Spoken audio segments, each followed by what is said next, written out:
All right, one more video on creating custom audiences.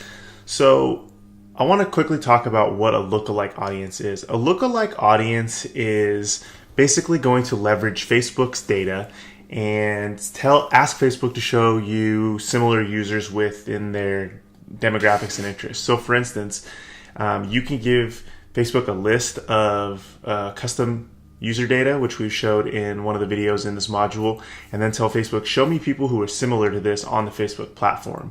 Or you could say, Facebook, anybody who comes to my website in the last 90 days, show me people who are similar, with interests, demographics, and all that kind of stuff. So as you can see, lookalikes gives you a lot of data and maybe access to a list for free that you normally would have to pay a lot of money for. But with everything in online marketing, there's a drawback, right? One, you don't see exactly how Facebook creates those lists or how that data is, being intermingled. So you can't really verify how in-depth it is or how quality it is, other than running money to it and seeing if it produces results, which if you have a big budget is definitely something you can do.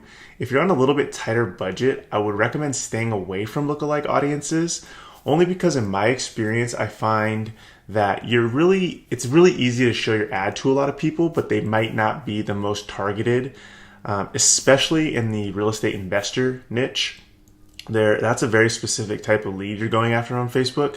So trusting that Facebook has enough data to go find somebody else in a distressed seller or cash buyer situation is a little difficult. With more of the retail side of buying and selling houses, it's more feasible, where you can ask Facebook to show you other maybe first-time home buyers or something like that. So it's kind of like my third approach. What's really good for it is getting your ad in front of a lot of people really quickly.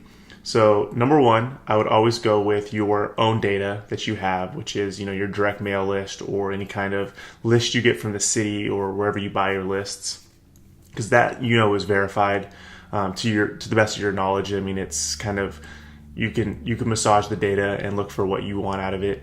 Number two, I would go for a pure demographic play, meaning showing your ads to a 20-mile radius of an area where you want to do the deals, and then maybe looking at limiting the ad to being maybe an older demographic or something like that. And then finally, lookalikes. So I hope that helps a little bit, but I want to then show you, if you're interested, on how to make a lookalike audience here on Facebook. So when you create a custom audience, Facebook will automatically ask you if you would like to. I didn't do that because I didn't want you creating a bunch of lookalike audiences without really understanding what they did.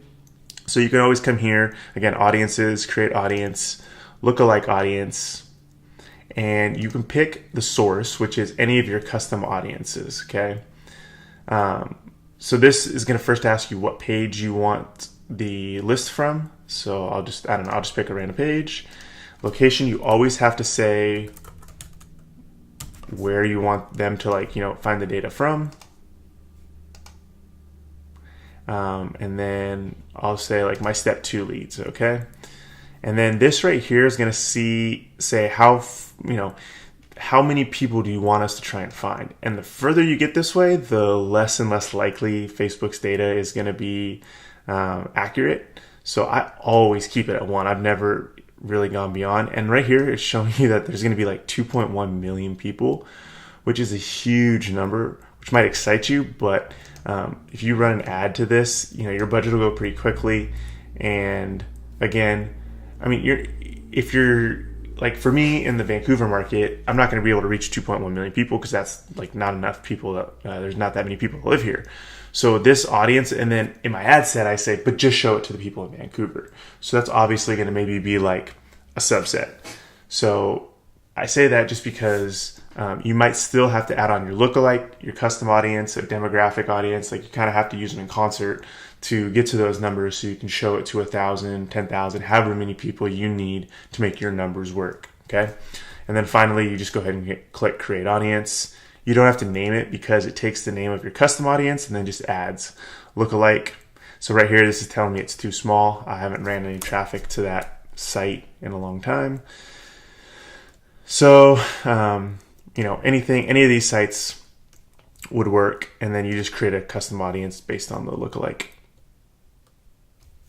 Okay, and so then right here it shows you that, it names it for you. You can rename it here, and then it takes a little bit to show it ready. It's already showing ready, so that's pretty cool.